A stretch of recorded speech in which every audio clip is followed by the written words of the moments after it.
In this video, I go over the process of removing the emblems on a car. Most of these emblems on vehicles are held on by a 3M adhesive, a foam adhesive, and you just need to pry this off. Now for this purposes, I want to remove these, and I'm going to put these black Tesla letters on the back of mine. I'm also removing these because I'm doing a PPF film on the back, the whole back of this car as well. To get started, I want to get my heat gun out. I want to heat up the emblem. So I'm removing this dual motor emblem. This is on the back of a Tesla Model Y.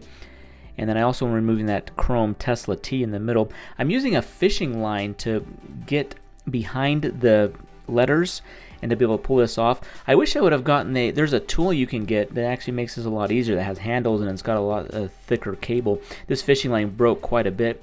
I had to use like double or triple it over in order to get it off. It's almost like flossing your teeth. You just want to get it behind it and pull those emblems off. When the emblems come off, it does leave the foam adhesive that's still on the car. Now, depending on how old the emblem is, this car is brand new, it's only a couple months old, and so these came off relatively easily, and I was able to peel off some of the adhesive. If your emblems have been on the car for quite a while, it might not come off as easily. You might have to really work to get that adhesive off. On this rear middle badge, this is the Tesla badge, this actually came out quite easily. Once I get the fishing line right behind it, it goes through really easily, and then you're able just to peel it up. You want to make sure you don't use any kind of pry tool or screwdriver, anything sharp that can damage the paint.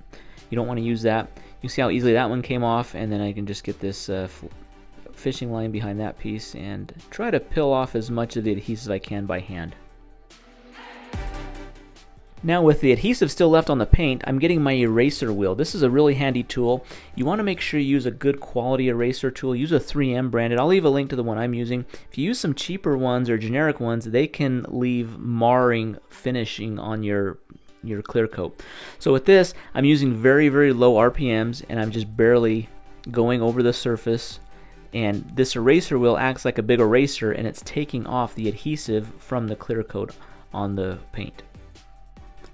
The key to this is not going too fast. If you go too fast, it can burn the surface. So you just want to take your time, go really slowly, and just go over the area where the adhesive is. And I'm using different angles here. Now this eraser wheel will leave a residue behind. Sometimes it can dull the clear coat on the car, so you want to be very careful. That's why be careful when you do this. That would lead us to our next step. Once you get all the adhesive off, then you're going to get your polisher out and you're going to polish the paint. So I'm using a polish compound.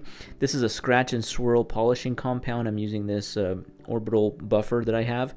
You want to use this. If you don't have this, you can do this by hand, but you want to get a scratch and swirl remover so that any swirling, any dulling of the clear coat that was done during the eraser wheel process is taken off with this polishing. So I'm polishing this area here where the dual motor was, and then I'll do where the Tesla T was. So the reason I was taking the emblems off this car is it was two-part. One is I'm putting a PPF film on the back, and I wanted all the emblems removed, and then I'm putting a black Tesla letters across the trunk lid instead of replacing the chrome letters. So kind of like a chrome delete was the purpose of this. So at this point, you're ready to install your new emblems.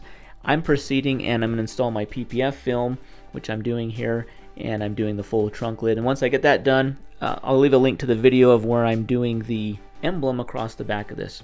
Anyways, guys, well, thanks for watching the video. Hopefully you found this useful or helpful. Be sure to hit that thumbs up button, subscribe to the channel, and we'll see you in the next one. Thanks for watching.